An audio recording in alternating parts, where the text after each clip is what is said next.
name's Miles Morales. I'm Spider-Man. He's gonna be here any minute. Give me your money. So are you like a cow or a Dalmatian? Ah, Spider-Man! Oh! There's bubbles now. Hold on. I don't think I want this costume anymore. How's this going? Miles' grades are pretty good. A in AP Physics. That's my little man. And a B in Spanish. What? Ooh, okay. Miles. Are you trying Mira, to eso es kill imposible. Miles! Want to get out of here? Welcome to the Spider Society. I'm Spider-Man. Oh, no way. All of us are. Meet Miguel O'Hara. There's moments in our stories that are the same for all of us. Some good. Did you bring our baby to another fight? You asked me not to, so I didn't. Some bad. You have a choice between saving one person and saving every world. I can do both! All stations, stop Spider-Man! You? What, me? Everyone keeps telling me how my story is supposed to go. Nah, I'm gonna do my own thing. Could this day get any weirder? I guess it can. There's nowhere to run. My bad, everybody. There was somewhere to run. June 2nd, this film is not yet rated. Boom, there you go. That was the trailer for Spider-Man Across the Spider-Verse.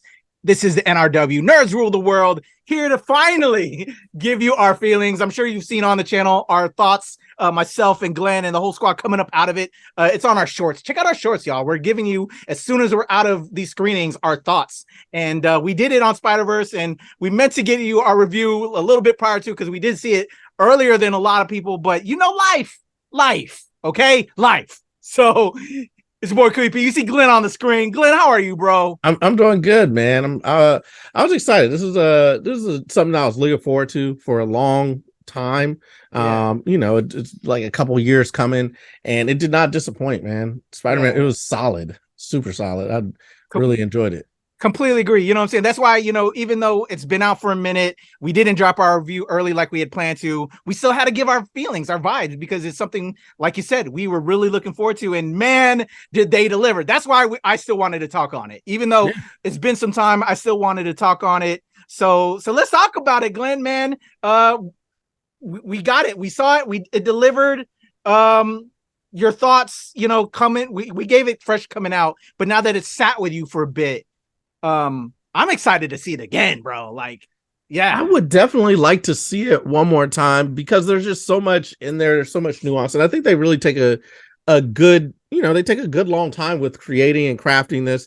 I think because it's animation, that allows them more time to figure out the story and whatnot, because things have to get drawn, animated, rendered, all that type of stuff.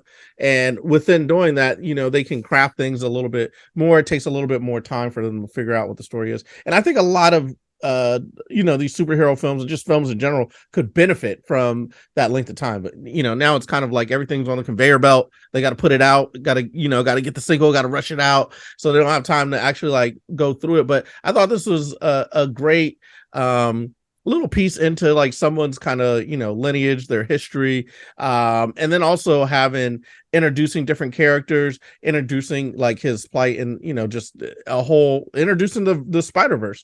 You know, they did a very solid job with that. I don't have too many things that I did not like about it, but just initially, obviously the colors, obviously you know, the animation was on point, but also the score being on point, and not just the music that we hear in it, the actual like the actual themes that everybody has.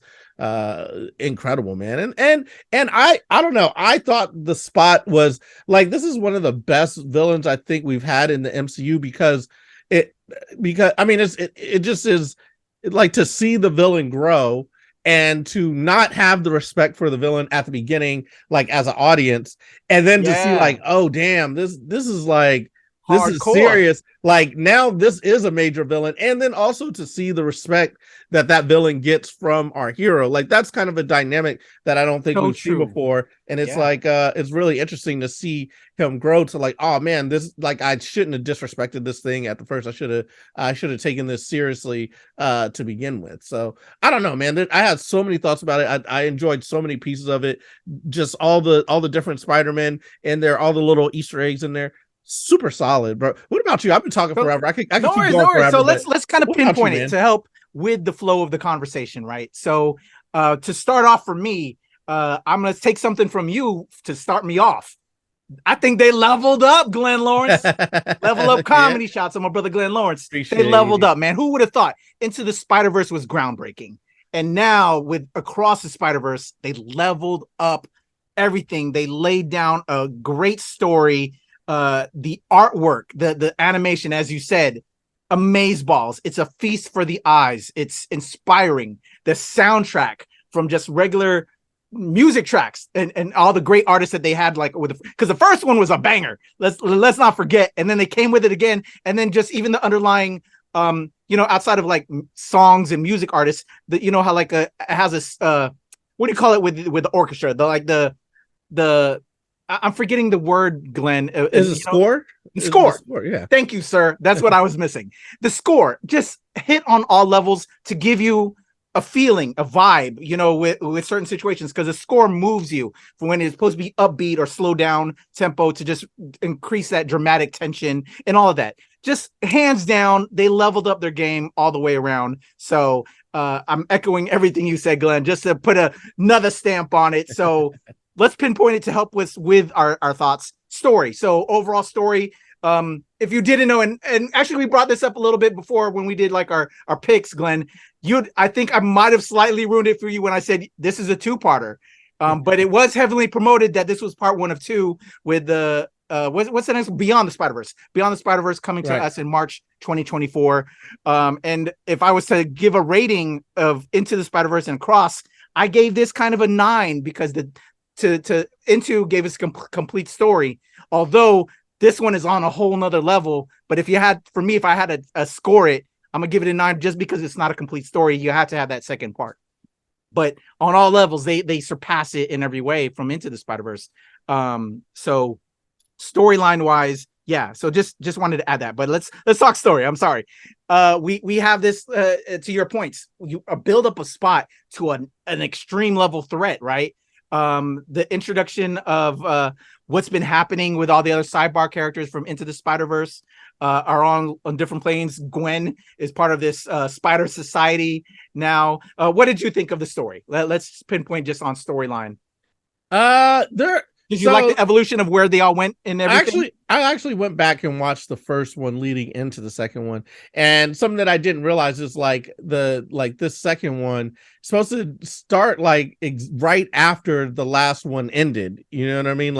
There's no time that has passed from when Miles is laying on his bed to all of a sudden Spider-Gwen jumping in there, which made me wonder, because that kind of changes things in terms of how he met Gwen Stacy in the other one. You know what I mean? Like, you realize that she's come from like another universe or whatever, but we didn't get the whole Spider Society part of that story before, because that kind of changes things. We think she just happened to pop over, and now it's like, oh, so she has been coming over, she came over with a purpose and everything. So it just changed things. So that was one thing that I was kind of trying to figure out, oh, okay, how does that fit in exactly with what happened in the last one? But with that being said, I thought it was a great introduction to Gwen, getting to see that backstory and her carrying it through. I thought the story was good. I thought this is a great way to actually speak to all those things that we're kind of dealing with in comic book movies, such as canon, which is kind of one of the biggest things that we have to deal with in comic book movies, and just properties at all. We've seen things like Rings of Power, or the Wheel of Time, and all these different shows that have canon, and then the writers kind of just say, we don't really care about that, and then just kind of switch it up. And then you have this whole host of fans who's like, but the canon, we care about it. You know what I mean? And then you have these writers who are like, nah, we're going to do something different. which is like an issue. But when you have something like this where it's like, okay, all these things do exist, and you can have canon events that actually need to be triggered, and if they're not, it could destabilize the universe, which makes you think all the trolls now online, when they're upset about fucking up the canon, like, but you're going to destroy the universe if you don't do the canon right. So I thought that was very cool with the story. I like how they intertwined, like, past events. Spot is generated from the past actions of this going forward. That's what it's really cool to see in a sequel, things carry over. And I think that's something that's missing with a lot of sequels. I think that's why the MCU has been so prominent, and everybody has mostly loved it, because it's like a carryover. You like to see the story continue. You like to go into that universe and deal with it. So I really like how they did it. Basically there's the big Hadron Collider. It creates Spot. It creates a hole in the universe, and Spot's trying to figure out himself, trying to literally find himself. And then Gwen Stacy trying to, find herself, and Miles trying to find himself. A lot of the story centers around these characters trying to find themselves and what they do to find themselves, and how sometimes that could have devastating effects when you're trying to find yourself, in this context. And then sometimes it can help save and bridge and bring things together. So it's amazing what they were able to put in there. I like what they did in terms of like the universe and how it's colliding, and how different universes can affect another universe. I like that they threw the canon thing in there. I like the interaction between Gwen and Miles and the other Peter Parkers too. Like all of those Peter Parkers are trying to uphold this multiversal world and make it so that things don't collapse. So it's just interesting to see it all put together. I like where it's going, but it's hard to answer that question. What do you think about the story? Because we haven't gotten the end to it. And exactly. I don't know. So would you agree, like Into the Spider-Verse and Across the Spider-Verse, Into kind of gets the edge because it's a complete story. This kind of gets a mark off because it's not a complete story. I would disagree. It's a complete story in the same way Star Wars was a complete story, because the very next thing was it was Empire Strikes Back, which is a continuation of the story. So the story actually did not end with Into the Spider-Verse, because it literally started where the last one left off. Across started where the last one left off. So I feel like it's hard to say which one was better. I'm actually just taking it all as like one big story. So I need to see Beyond the Spider-Verse. And so I don't know if you saw that Beyond the Spider-Verse is like delayed until 2026. I don't know if you saw that. Oh, yeah, dude. Pain in my heart with the writer's strike. Also with the animation. It's just going to take a long time for them to get it. That makes sense. I was hoping to see it next year, but I guess we got to wait till 2026. It's going to be just a hard 2 years away. But I got to see how this ends, because I want to answer your question, like how good this was. I thought it was amazing. I thought it was good. Again, I've been rambling. I could talk about this movie for a long time, but what about you, man? I was trying to interject, but it's all good. So I would say then you can't be too mad at me then when I kind of said it was a two-parter, and by your own admission now. Listen. Then I've had to wait longer. Anything. Now it's been delayed, and I had to wait longer. That's not on me. But you said like I would have only had to wait from the end of the film. I had to wait an extra week. That's an extra week of waiting. Because I knew it wasn't coming. This guy. So okay. I'm not that mad at you. What did you think? Yeah, I agree on all those points. Do you think everybody got equal time? I felt there was so much in it, but they did such a great job. I personally think they gave everybody equal time to, it started off with Gwen, it was kind of like Gwen's thing. Then we went into Miles. Then we went into, I forgot Indian Peter Parker, Spider-Man India picture, because I know you pronounce it a specific way, but I can't pronounce it. Right. And then Hobie Brown, our Spider-Punk, who I think, and from some of the post stuff since it's been released, we're getting more Spider-Punk story. They've already said that in Beyond the Spider-Verse. They're going to be doing a lot more with Hobie, Spider-Punk. So overall, you equal time. I think they did a great job. Would you say storyline?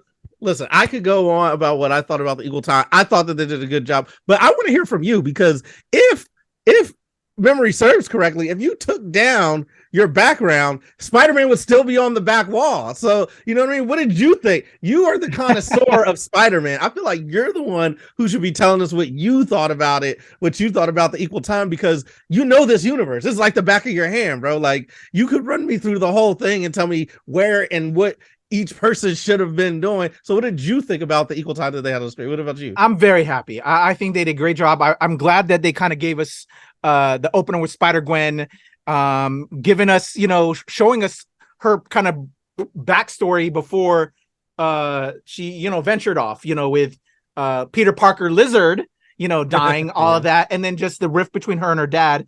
And it just, I'm a girl dad. So that kind of just kind of broke my heart at the seams, with a father-daughter relationship. Really well done. Then I love, how they went into Miles at school, the parents coming to talk to the school counselors, just all that. Just, man, it's been brilliant. At first, when like they were showing Spider-Man India in some of the lead up to before the release, I was like, I remember there being like this short-lived comic. And then they actually had more issues. I think the actor that they got, I forgot who's the actor who plays the voice. Perfect. Ron Sony. Yes. I love him. I've seen him in like as a character actor and other stuff. And I think just brilliant casting. I hope we get more with him. It's like, I want spin-offs off of everybody. The biggest one that really took me by surprise, Hobie Brown, obviously, again, Spider-Punk. We're going to get more of him. But one we haven't mentioned yet, Miguel O'Hara, Spider-Man 2099, bro. Yeah. And shout out to, now it's escaping me, the actor. Oscar Isaac. That man is the man of pop culture right now. Wouldn't you say? He's in Star Wars. He's been our Apocalypse. He's our Moon Knight. Like, can I get that brother's agent? He is just like all the things comic wise and pop culture wise.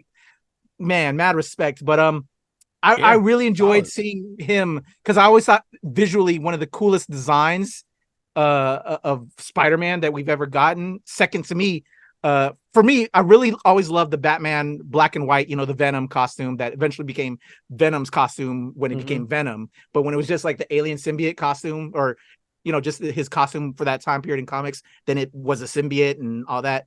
Always loved that design. But then when Spider-Man 2099 came out with a bunch of the other 2099 titles as a comics nerd, I was like, man, brilliant design. And to see it now animated and the way they did it just really looked cool.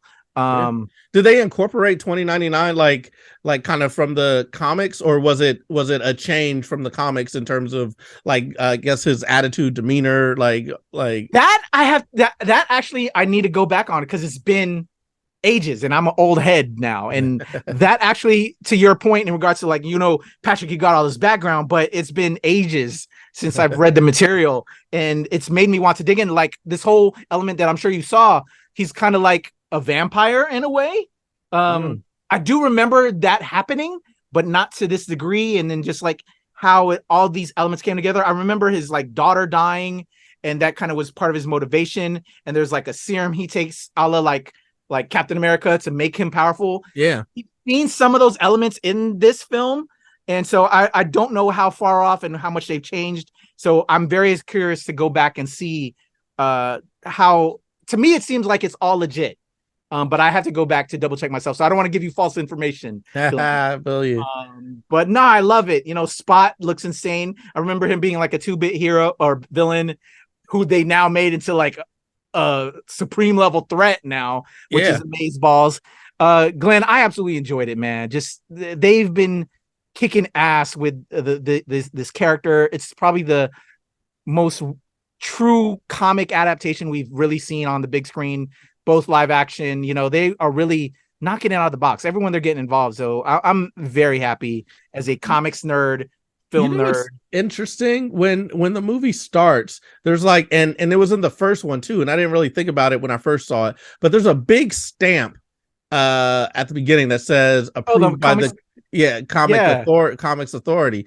And I was just thinking, how come all superhero movies don't have to get that stamp? Like, I feel like that was just a nod. That was just a cool nod. But there was something about it to me that made it like, this is going to be legit. This is going to be a lot of what you read in comics. And we're not like, when I saw it, it made me think, whether it was true or not, it made me think, oh, this isn't going to screw with my expectations. It's going to give me what I want to see in a Spider-Man film. You know what I mean? It's going to be like true to the comics. Is going to be the thing that I came to see. It's not going to be a bunch of people trying to like talk their life through the character. You know what I mean? Like, I have this gripe or whatever, which I think is a lot of the, that's like some of the gripe with something like a She-Hulk or something like that. It's like you're kind of saying, I have these problems and I want to say it through She-Hulk, as opposed to like the problems that a She-Hulk might have, you know what I'm saying? So it's like a different thing. And I feel like this actually told the story of Miles Morales without interjecting in that way. And you know what I mean? Like the writing getting in the way, Okay. I got a question for you. So as a fan, a fan who enjoys it and recognized all the characters, because I'm a super fan, right? I don't know how deep of a fan you are. Moderate fan. I played the video games. I read some of the comics. Okay. Yeah, I thought so.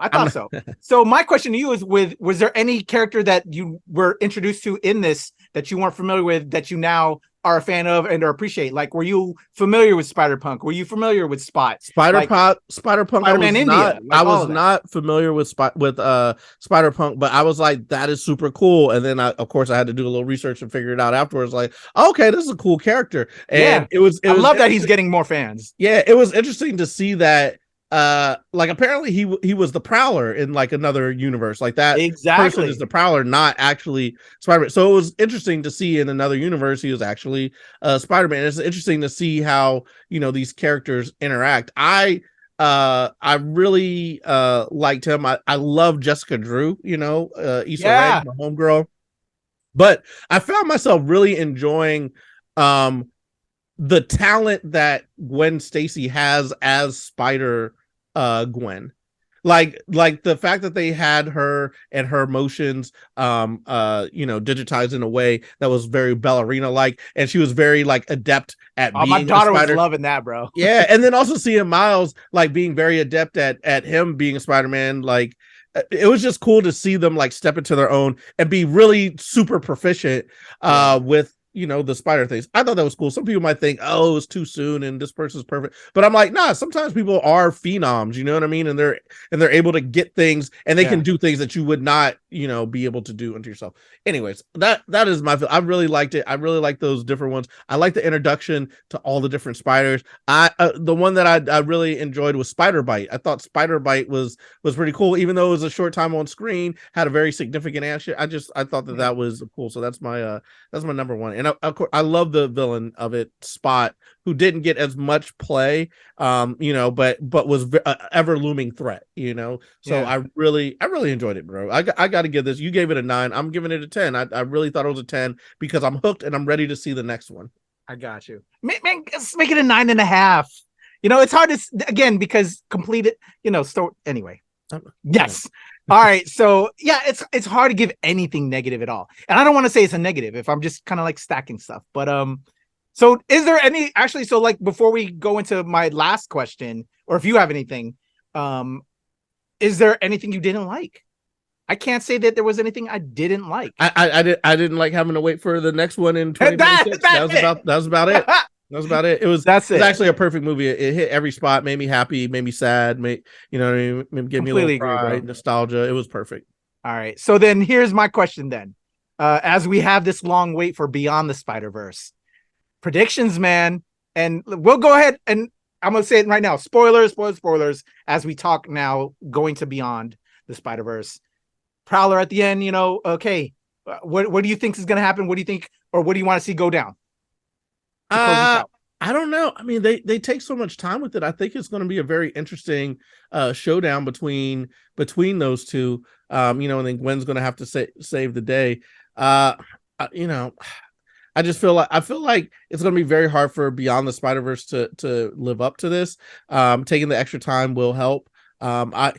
My prediction is I see a slight letdown with Beyond the Spider-Verse because it's going to be really hard to wrap this up and people aren't going to want to let the characters go and it's going to leave you unfulfilled no matter what the ending is. I feel like so really? that is my prediction, only because they've done such a good job. It kind of paints them into a corner in terms of like Now bring it home. You've done this amazing gymnastics routine. Now you got to stick the landing, and that's a really hard thing to do. So I'm hoping that they stick the landing. I want to be wrong, but I'm trying to let myself. It's reverse psychology. I'm trying to let myself down that I'm gonna be let down by Beyond the Spider-Verse. But I think it's gonna be dope, and I think we're gonna see. I think we're gonna see a satisfying ending. But I'm preparing myself to not get the satisfying ending. Understood. I will tell you this though, Glenn, but as we've already seen, they blew us away with Into the Spider-Verse. It's always an issue, I think, as creatives to level up their game. That I think is the hardest part, and that we know they've done. They leveled it up, and so then it's all about sticking the landing. So I'm sure they already had the landing packaged up before they got to that, to this part that leveled us up. So. Yeah. I will go ahead and say that they're going to blow it out the water. We're returning with the characters, with some of the ones that we loved Into, with Spider-Man Noir that wasn't in this one is now back. All the characters that we were like, oh, are we going to get Spider-Ham back? They're all going to be back, intermingling with the ones we got in this film. And then they're still going to want to introduce some new shit. So I think we are going to just lose our fucking minds, Glenn. It's going to be amazing. I've got all the hope and what's the word? Now I'm forgetting my words. What are words? But I have all the reason to believe that they are going to nail the landing. They're going to stick the landing. It's Spider-Man. Spider-Man's got to land right. It's got to land right. Spider-Man is going to stick the landing, and we're going to lose our minds. And this will probably be one of the best trilogies ever brought to screen, bro. I feel like I want to concur. I'm nervous, but I want that to be true. I love it. All right, Glenn, there you go. We did it. Any more things to say before we get up out of here? That's it, man. I just got to let the people know you can find me at levelupcomedy.com. Glenn Levels Up on Twitter, Glenn Lawrence Comedy on Facebook and IG. There you go. Follow my brother, Glenn Lawrence. Let him know that Spider-Man is going to stick the landing and Beyond the Spider-Verse. For me, it's the Legend Kuya on Twitter, TikTok, IG, Hive. And of course, here with Glenn and the whole squad at the NRW and Annual Release Wednesday, where nerds rule the world. Those are our thoughts, our vibes, our feelings on Spider-Man Across the Spider-Verse. Let us know your thoughts as well. Let's go back and forth. Let's talk all about it, because we got a long wait till Beyond the Spider-Verse, as Glenn told y'all, man. Damn. We out. Peace.